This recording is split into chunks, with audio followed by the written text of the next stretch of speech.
Hi friends, ನಮ್ಮ ಕರ್ನಾಟಕ ಬಸ್ಗಳ ಪರಿಸ್ಥಿತಿ ಹೆಂಗಾಗಿದೆ ಅಂತ ಹೇಳಿದ್ರೆ ಜೀವ ಕೈಲಿ ಹಿಡ್ಕೊ ಓಡಾಡಬೇಕು. ಅದು ಘಾಟ್ ಸೆಕ್ಷನಲ್ಲಿ ಎಲ್ಲಿ ಯಾವ ಕಡೆ ಯಾವ ಪಾರ್ಟ್ಸ್ ಕಿತ್ಕೊಂಡ್ಬರುತ್ತೆ ಅಂತ ಹೇಳೋಕ್ಕಾಗಲ್ಲ. ಇಲ್ಲಿ ನೋಡಿ ನಮ್ಮ ಗೌರ್ಮೆಂಟ್ ಪರಿಸ್ಥಿತಿ ಹೆಂಗಾಗಿದೆ ಅಂತ ಹೇಳಿದ್ರೆ ಟೈರು ಟ್ಯೂಬಿನ ಪೀಸ್ನ ಹಾಕೊಂಡು ಗಾಡಿ ಓಡಿಸ್ಬೇಕು, ಆ ಥರ ಆಗಿದೆ.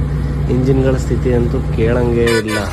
ಏನು ಸೌಂಡು ಗಡಗಡ ಗಡಗಡ ಗಡಗಡ ಅಂತ ತಲೆಗೆ ಹಾಕೊಂಡು ತೊಲ್ಲಿ ಕೊಟ್ಟಂಗೆ ಆಗುತ್ತೆ ಸೌಂಡು.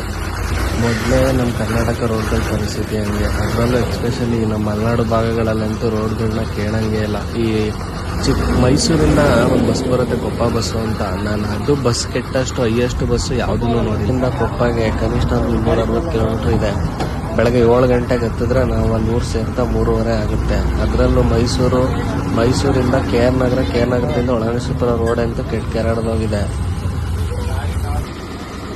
ನಮ್ಮ ಸರ್ಕಾರದ್ದು ಕ್ವಾಲಿಟಿ ನೋಡಬೇಕು ಯಾವ ಥರ ಇದೆ ನಮ್ಮದು ಅಂತಂದರೆ, ಇಂಥ ಬಸ್ಗಳನ್ನ ಹತ್ಬೇಕು ಒಂದ್ಸರಿ.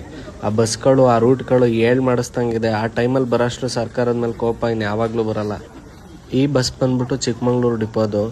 ಇನ್ನು ನಮ್ಮ ತಾತನ ಕಾಲದ ಬಸ್ಗಳನ್ನೇ ಬಿಡ್ತಾ ಇದ್ದಾರೆ ಅಷ್ಟು ದೊಡ್ಡ ರೂಟಿಗೆ.